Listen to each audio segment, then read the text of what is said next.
பிப்ரவரி 26ஆம் தேதி புதன்கிழமை அந்த சிவராத்திரி நோன்பு வருகிறது. அதை இந்த ஆண்டு ஈரோட்டில் செய்யலான்னு முடிவு பண்ணி அதுக்குரிய ஏற்பாடுகளை நம்ம பண்ணியிருக்கோம். ஈரோட்டில் உங்களுக்கு ஈரோட்டிலேருந்து பெருந்துறை போல் நெடுஞ்சாலையில் திண்டல் தாண்டி அடுத்த ஸ்டாப்பிங் ஏஇடி ஸ்கூல்னு ஒரு பெரிய ஃபேமஸான பள்ளி உண்டு.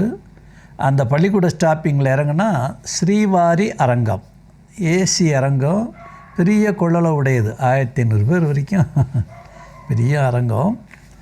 அதை நாங்கள் புக் பண்ணி எல்லா ஏற்பாடும் பண்ணியிருக்கோம்.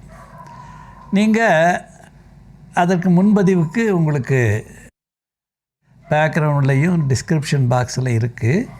போன ஆண்டு மாதிரியே சும்மா ஒரு 600 ரூபா கட்டணம் கட்டி நீங்கள் எல்லாம் வந்துடலாம். முன்பதிவு பண்ணிட்டு வரதான் நல்லது.